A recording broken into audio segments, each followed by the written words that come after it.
One, two, three. Welcome back to episode 3 of The Good, the Bad, and the Tanner. I'm going to be honest. My last 2 videos both have the exact same number of views. Hopefully, they still have that in the time that I edit this and can put a screenshot in there. But with that, obviously, people are equally excited about the content I am making and putting out and would like to see to an equal amount. So to those people, thank you. And I'm going to keep making these videos because they're easy, they're fun, and I get to just yap for, I don't know, 6 to 10 minutes. I don't really know how long I go. We'll see. Maybe one day I can go over 20 minutes, but that's probably a long time away. It's currently 10 o'clock at night and I'm filming this. The girlfriend's sick. I am just getting over sickness. I've done nothing but work all day and just got out of the shower from the gym, and now I'm recording this. So the grind does not stop. The good thing is I have a lot to say about the 3 movies that I've picked this week. Didn't find one until today though, which we brought it down to the buzzer. We did. First off, let's start with the good. This week's good, I got to see it in theaters. It is Send Help, starring Rachel McAdams and Dylan O'Brien. Basically, this is if you took Misery, Castaway, they had a baby, and that baby was madly in love with Survivor. I personally have never watched Survivor, nor will I. I don't really like those reality game shows. Now, you got me beat. I do like Love Island. The last 2 seasons of Love Island have had a stronghold on me. I've fallen in love with them. However, Survivor, absolutely not. I think people that watch Survivor are pretty annoying, but that's what this movie is. It's for people who love Survivor. And I love Rachel McAdams. I love Dylan O'Brien. Sam Raimi directed it, so I was all in. This movie's fun. It is got some good horror elements, but really keeps it as more of like a um, comedy. You're not going to be too scared. There's a little bit of gore, but nothing too crazy, which I really appreciated. The twist is awesome. The time really just flew by, and I was really excited when I left the theater. I did go see a double feature that day and also go rewatch Marty Supreme. Now, as much as I would love to talk about Marty Supreme today, I think I got to wait on that. I'm definitely going to be doing an Oscar video, and that's probably the day I'm going to vent and rant and just go off about how great of a movie Marty Supreme is. But that's for another time. Today, like I said, the good is Send Help. Definitely watch it. If it comes out on streaming, I am going to be rewatching it. For it to come out so early in the year, I do feel by the end of the year, maybe in the summer, I'll be thinking about it and want to hit a rewatch. The bad this week. Now, the bad, like I said, I didn't really have a bad up until today. I watched a movie while I was doing chores and getting ready for the week, and the Sunday scaries were hitting. Uh, the bad this week is Night Patrol. Now, you probably haven't even heard of this movie. And the crazy thing is, now I'm thinking about it, all these movies are 2026 releases, which is cool for me because I am trying to watch more movies than I did last year, and I have a big number to beat. So I added 3 to that list this year, which is great. But Night Patrol is basically all the good that Sinners did for vampire movies, and they set the bar so high. Night Patrol comes in and destroys that bar and sends it to an all new low of how bad this vampire movie was. I'm not 100% even sure that they were fully vampires. I don't know what was going on, and I was hooked. For the first act and second act, they had me. I was in there. Then things started happening, and obviously someone didn't have a finish line for this script and a third act planned, because the third act falls off a cliff and you are literally asking yourself, what is happening? Who am I rooting for at this point? What happened to our protagonist and antagonist we were with? Everyone's gone. Why are we with this side character? And I just don't understand it. I was having fun. It was a good movie, and then all of a sudden we're just in the middle of nothing. And the ending was terrible. I did give this movie a star and a half.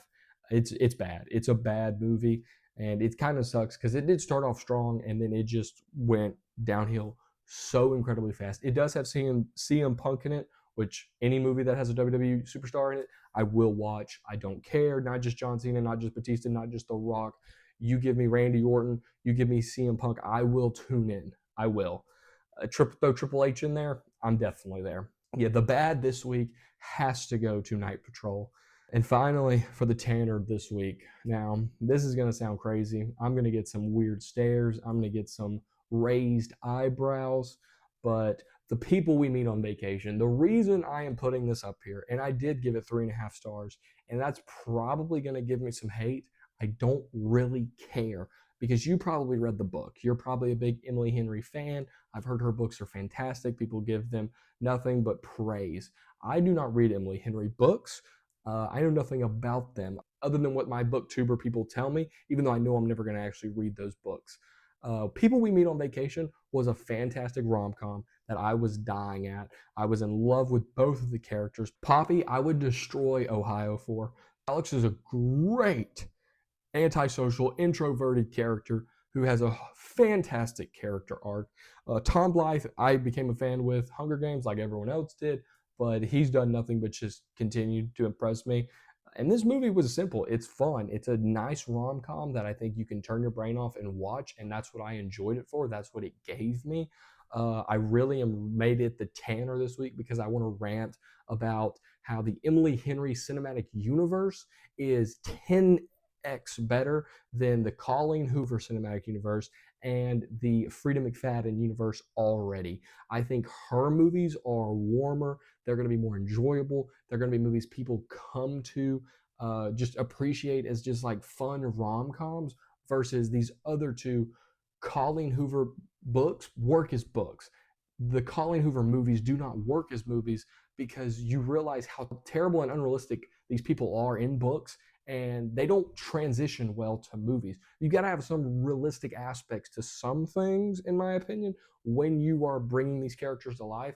And I don't think her movies do well. I haven't even seen either of these movies, so I probably shouldn't be talking bad about it. The Frida McFadden cinematic universe, I have seen. The Housemaid, her books. One, I've heard some controversial things about her books, possibly some plagiarism and her just stealing other people's material and putting it as their own. That's all I'm saying. I'm not going into more detail. I haven't researched it, but that is what I am hearing. Her books probably work very well as great thriller mysteries that are just easy and fun to read. Her movies are not going to hold the same weight because obviously the book and the movie, it never transitions well. We've heard it from the end of times. The books are better than the movies. Whatever. They're going to keep making these movies and spitting them out because Sydney Sweeney is attached to the second one already. But I just don't understand how you have these two super popular authors and then both their movies are kind of just like getting by. I liked People We Met on Vacation, and I haven't read any of the books. I've heard fantastic things about the books, but you giving me a movie that possibly would make me want to read a book that I know I would never read or is nowhere in my genre, it's something I can get behind versus you giving me two movies where it's like, well, I've seen the movie, so I'm not going to read the book.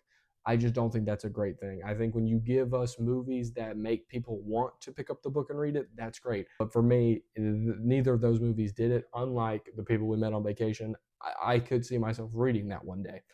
So that is why the Tanner of this week is going to The People We Meet on Vacation. I think it's good. They keep making Emily Henry movies. I will be watching them.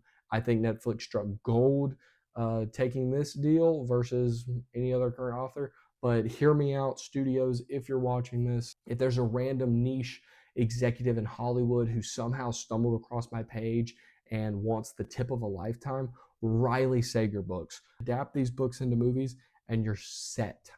That's all I'm saying. His twists are phenomenal. His plot, it's so good. His books are fantastic. I have read them all, and they would do so well as movies. I know it. So that's all I got to say. That's all I got to say. But thank you guys for watching. If this video gets over 30 views, I don't know what I'll do. I'll be stunned. But thank you to everyone watching. I know a lot of people are watching, just my family. So shout out to you guys. But you're just a random person who came across my page. I like making movie content. I like book content. You can follow me on pretty much anything. I'll answer any question you have or any comment you make. I see them. My socials aren't that blowing up. I pretty much respond to everything I see. So yeah. Later, guys.